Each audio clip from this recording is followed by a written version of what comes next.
this video, I'm going to be telling you guys 5 things that you need to know before boot camp, to prepare for boot camp, to prepare for any of your military training. So if you would like to watch this video, please stick around. Please like, subscribe, and comment. And yeah, we're gonna have a good time in this video. Let's go.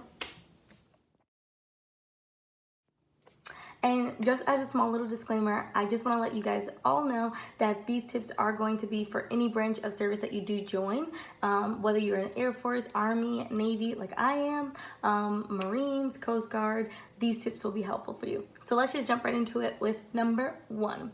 So the first tip that I have, and I actually wrote them down, so I'm going to be looking over here, is take PT serious. So what I mean by that is pretty much I didn't really take PT serious. When they told us that we were going to PT, I kind of just rolled my eyes and was like, oh, this is something else that I have to do. You know, I don't really need this type of thing. But on the other side, if I would have looked at it, I could have been like, okay, well, I can get my body in more shape, or, you know, I could tone or work on things that I want to do, rather than looking at it as I've just been tasked with this thing that's more of an annoyance rather than something that I actually need to do. So take your PT serious. When you guys go to practice your 1.5-mile run, do it. Whether you're getting IT'd, which is intensive exercise or intensive training, something like that, you're getting beat in the Navy, they call it.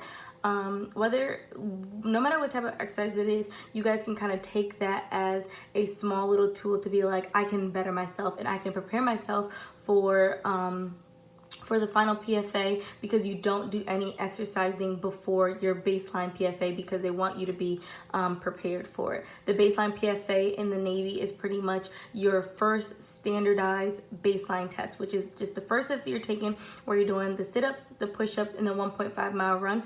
Everything, the 1.5-mile run is timed, and then your sit-ups and push-ups, you have 2 minutes to complete each of those.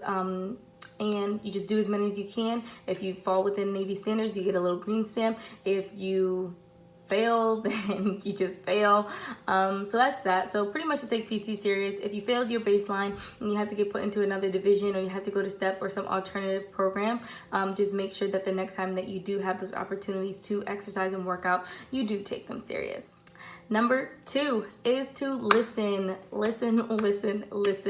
I didn't really have a hard time with it. I'm somebody who asks questions, but I had to realize that in boot camp, sometimes before I asked a question, if I would have just listened, it would have already been answered for me. So kind of trying to know your place and knowing when to speak up, when not to speak up, when to listen and when to talk. You need to listen. When you're going for any of your exercises, they're going to tell you exactly what to do, how to do it, how long you have, and everything else. You need to open up those ears and listen to whatever's going on, because you may be able to answer a question for a friend if they have if they have a discrepancy, or if they didn't listen and they don't know what's going on. You can kind of just be like, hey girl, in 2 minutes we about to do this, you know what I mean, versus them getting in trouble, or the whole division getting in trouble because you guys weren't listening. And I feel like it also goes with being quiet, but listening is more important, will really take you far. I feel like in any basic military training thing that you're gonna go through. I mean, I couldn't find the word for it, but pretty much in our basic boot camp, listening really got me far. I was listening to what they were going to say, what the rules were, what they weren't, what the regulations were, what we need to qualify for. There's a lot of information that they're spewing out to you, and if you're asleep, if you're talking, if you're thinking about something else, you're going to miss it. It's gonna go over your head, and 9 times out of 10, they're going to get aggravated because they have to repeat themselves, or you did something wrong because you didn't listen. So listen up, guys. Number 3, we're already halfway there. Hygiene. In boot camp for the Navy, they told us that hygiene was not an option. It was mandatory. We were going to hygiene every single day. Upon arrival, you did get one, I don't even know what size it was, but pretty much just one tube of body wash, and that was it. So, and they also gave us 1 tube of toothpaste and 2 toothbrushes. So that is the basic hygiene that they give you. You need deodorant. They do give you 1 Lady Speed Stick deodorant. And then I don't know what they give you. I don't know what they give the males, but they do give you some form of that antiperspirant. But when you go to when you have a chance to go to the next, the commissary, the exchange, whatever you guys call it for whatever branch you're going into, buy you something that smells good, buy you something that you know works for you, because I didn't like Lady Speed Stick, so when I went to the next I got Dove. I didn't mind Suave, but I preferred something else, so I made sure to get that when I got there. I like Q-tips, so I got Q-tips. I like little disinfectant wipes. They only had those in our exchange for a little while because then they weren't allowed anywhere else. Get your hairspray, get your hair products. Make sure that you're getting your toiletries for all my girls out there. Make sure that you buy yourself tampons and pads, and make sure you keep a little stash for yourself in your A and B drawer. That way, anytime you need, you have. Make sure that you are washing every single day. You don't want to have people talking about you saying that you didn't shower, and now you have to prove to them that you did shower. Buy you some foot spray. Make sure your feet smell good, or that they're not stinking up everywhere, because people will talk about it. We wear in the Navy, we wear steel toe leather boots, so your feet get hot, your feet will start to smell like corn chips, but some Gold Bond, some foot spray will help a little bit out with that. So make sure you're keeping your hygiene up. Don't let yourself go. Keep up on that, and you don't want to be talked about. So hygiene. Okay, so we did taking PT serious, we did hygiene, we did listening. The fourth one is going to be taking time for yourself. I know that this is gonna be like, seriously, she's telling me to take time for myself when I'm in boot camp X, Y, and Z. I'm telling you guys, boot camp, sure, whether your boot camp is a walk in the park or if it's harder than the Navy or anything that I've ever been through, taking time for yourself is going to be essential. For me, boot camp was mental. Boot camp was a joke. I felt like every single thing that went wrong, I was just thinking in my head, like, of course this was going to be happening. Of course, why me? Of course I came during quarantine. Of course I come, you know, with something medically now going wrong. Like, it just was like, ugh. Anyways, you know, that's my little gripe. You have to learn to take time for yourself. If that means that you need to go in the bathroom and cry it out for a little bit, do that. If that means that during PT you are really going hard because that is your way of expressing yourself, getting the stress out, do that. If that means that you aren't staying up late because you want to go right to sleep because that's your you time, do that. Or for me, my me time was writing letters. Guys, do what you need to do to take care of yourself even though you are in boot camp. I wrote a letter to my husband every single day. I wrote a letter to my grandma like almost every 3 days. I wrote my mom, I wrote my cousins, I wrote Christian family. I was writing every single day, you guys. I mean, you can ask anybody in my division. I was also male PO. I really cherished what I did. I loved what I did. Taking time for myself was writing letters, and then also being male PO, just getting to be that light for somebody else, and then getting to be like, I got mail.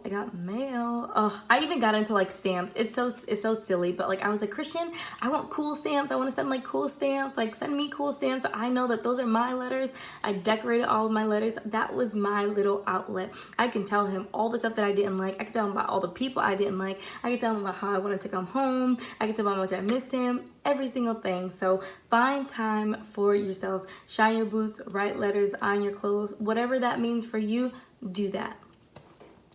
And with that being said, guys, the fifth one and the last one, and hopefully this video isn't too super long, but it's going to be to prepare. Now that really entails a lot, and when I say it entails a lot, I really do mean that in every sense of the word, because you not only need to prepare physically for your training, you need to prepare mentally for your training, you need to prepare financially for your training, and you need to prepare family-wise for your training, and I will break all those down. So first one, you need to mentally prepare. You need to know that you're not going to be with your family. You need to know that you're going to be getting yelled at. You need to know that you're going to need to fall in line, follow the guidelines. And that was something that I guess I really wasn't prepared for. Like, everyone told me that boot camp was kind of mental, but I didn't really get that until I got there. And I was like, I miss home, miss my husband. So please just mentally prepare, because that was my downside. Mentally prepare, physically prepare. Now, I never had a problem with running sit-ups or push-ups or anything like that, and I knew I could run the time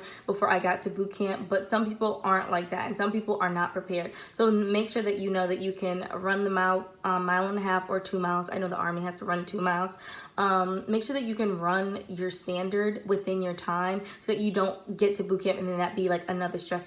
Physically prepare. You also will be getting beat. So even though I can physically do all the stuff as far as like assessments go, getting beat was like intensive training. Like, quick interval. Okay, do this, do that. Get down, do burpees. Stand up, do crunches. I mean, it just was like over and over and over when we didn't do something correctly. So you also have to prepare yourself for that. That to me was never really like, I never mentally like was like, I can't stand this. It was kind of like, well, she messed up. Okay, guess we get IT. Like this is annoying. So physically prepare your body as well.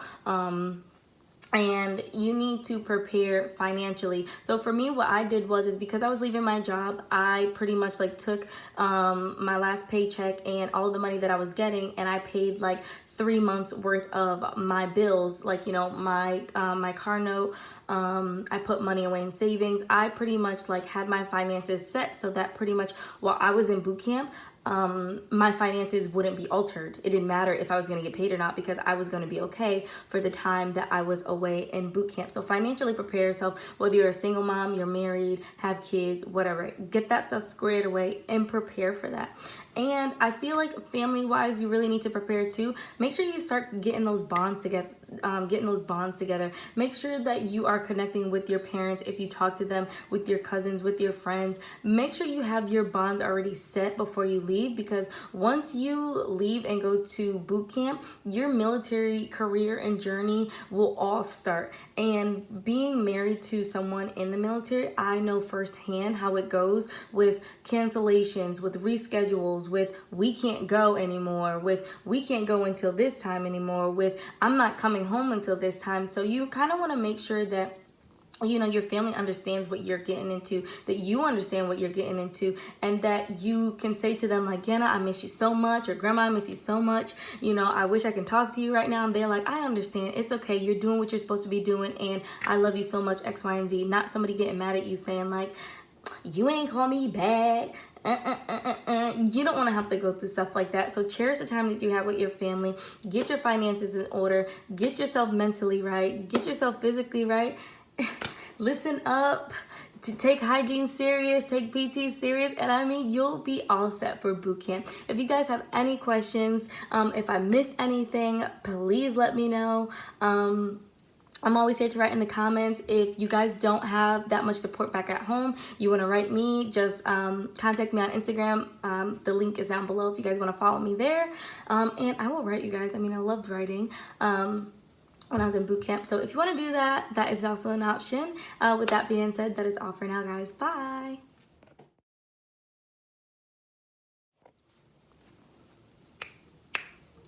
I got some braids. I really don't like them, you guys. I feel like these braids are a little bit big. They're a little too big, and the bun that I have to make with it is a little bit big. I'm in PT gear because today is my duty section day, which means that I have to stay in PT gear and I cannot wear civilian clothes all day today, which kind of blows. And this yellow is not really flattering. Being here on an Air Force base, literally you just see, like, you know, the Navy, because you see them walking around with these like bright yellow PT shirts on, and we look really dorky. But yeah, let's get into the video.